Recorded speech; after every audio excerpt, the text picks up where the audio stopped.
Hi అండి.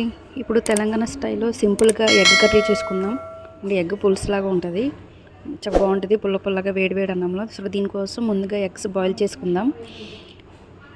తర్వాత పచ్చిమిరకాయలు, ఉల్లిపాయలు, కొత్తిమీర కట్ చేసుకుందాం. తర్వాత కొంచెం ధనియాలు, కొబ్బరి, అలాగే దాల్చిన చెక్క కొంచెం వేయించుకుందాం. లైట్గా వేయించుకుంటే చాలు, ఎక్కువ అక్కర్లేదు, జస్ట్ కొంచెం చాలు. ఇప్పుడు వేయించుకున్న దాన్ని మనం గ్రైండ్ చేసుకుందాం.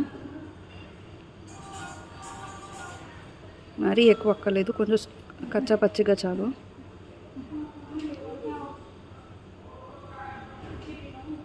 ఇప్పుడు చింతపండు పులుసు రెడీ చేసుకుందాం. మనం ఎంత క్వాంటిటీ కావాలంటే అంత సరిపోద్ది.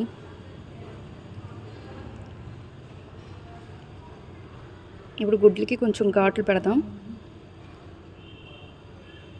సో పులుసు కాబట్టి కొంచెం ఘాట్లు పెట్టుకుంటే బాగుంటుంది.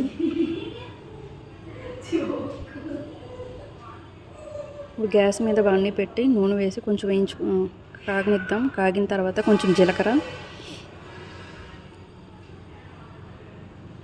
కట్ చేసిన పచ్చిమిర్చి,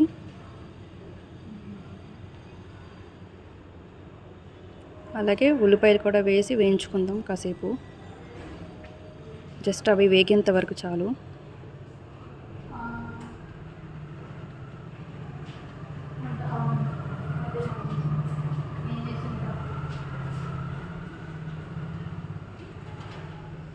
ఇప్పుడు వేగిపోయినట్టున్నాయి. ఇప్పుడు కొంచెం పసుపు,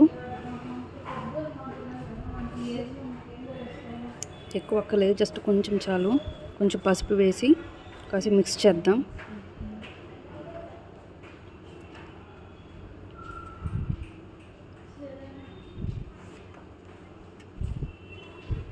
ఇది వేగిన తర్వాత అల్లం వెల్లుల్లి పేస్ట్ ఇది కూడా కొంచెం వేసుకుందాం.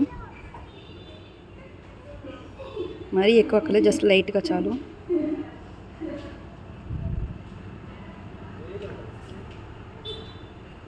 ఇది కూడా కొంచెం పచ్చివాసన పోయేంత వరకు కొంచెం వేయించుకుందాం. ఇప్పుడు ఉడకపెట్టిన గుడ్లు ఉన్నాయి కదా, ఘాట్లు పెట్టాం, అవి కూడా యాడ్ చేసుకుని కొంచెం కొత్తిమీర కూడా యాడ్ చేసుకుందాం. మీ దగ్గర టమాటాలు ఉంటే కనుక ఇంకా అవి కూడా వేసుకోవచ్చు.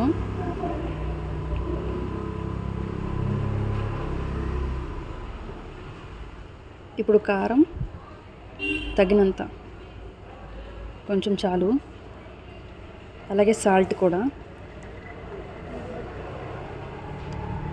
కొంచెం తగినంత వేసుకొని కొంచెం మిక్స్ చేద్దాం.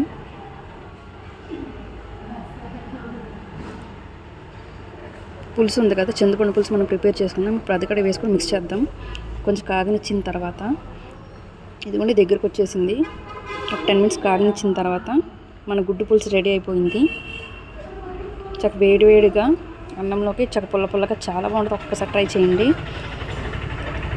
సింపుల్గా అయిపోద్ది, ఒక 15 మినిట్స్లో అయిపోద్ది. ఒకసారి మీరు ఇలా ట్రై చేయండి, సబ్స్క్రైబ్ చేసుకోండి. Thank you.